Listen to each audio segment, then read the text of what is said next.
Okay, so in this video, I'm going to take you through a half kneeling dumbbell shoulder press. Bit of a mouthful, but the name kind of suggests what you're going to see in this movement. You can do a dumbbell press in lots of different positions, seating, standing, or kneeling. We're going to go through the kneeling variation this time. You can do it with two hands. We're going to go for it with just one hand at this moment in time. This is a great starting point for the overhead press.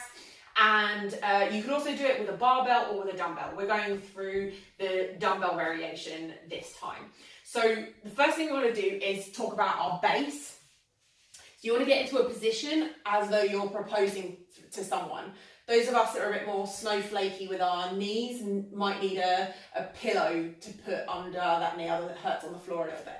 So the big thing that I see here is people hanging out over here, especially if their shoulders get tight. They sort of chuck their hips forward. Okay, so you want to make sure that your bum is a little bit back. Remember, rib cage over pelvis, and that you've got that nice 90 degree at that front knee, so you're not all cramped up like this. Okay, so rib cage over pelvis, most important thing. Don't lean back and thrust your hips forward. Also, make sure you've got your knee stacked right underneath your shoulder, and that this leg isn't out here somewhere. You know, you want to be all sort of lined up nicely from the front and from the side. Then we're going to pick up the dumbbell. We're going to rack the dumbbell. This is called the racked position in the opposite hand. And we're going to press overhead. Notice how my hand is facing forward and my elbow is forward. There's no need to bring it down here. Okay, press up. So this is the starting position, racked up here. So if I show you from the side, racked like this.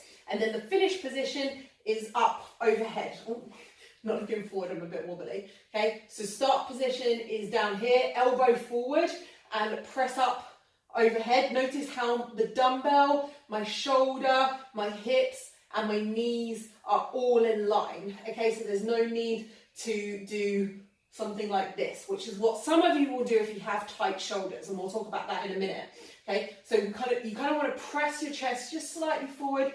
Make sure you get that all nice and lined up in that finish position. And in this bottom racked position, make sure you stop at the shoulder. So on the one hand, don't come just down to here and then some arbitrary point in space and then press up overhead. That's just a half rep. But also don't bring it down here, okay? Some people tend to do this.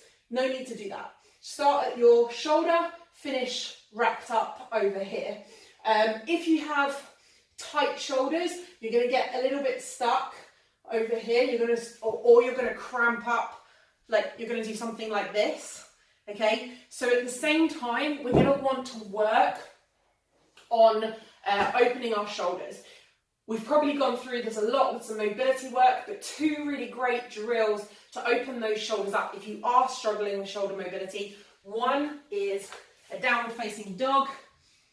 Okay, just bending your knees a little bit and pressing your chest towards the knees. And the other is a dead hang, just hanging from a pull-up bar and just letting gravity do its work. But I've got other tutorials on that. But if your shoulders are particularly tight, you want to just you want to do a little mobility drill for your shoulders, opening those shoulders up each time you do this exercise, and the mobility in your shoulders will improve. Okay, so make sure you're all nice and lined up, knee, hip, shoulder, and then as you press overhead, make sure that's also lined up with your shoulder and you're not over here somewhere. That's it. That's the half kneeling dumbbell shoulder press.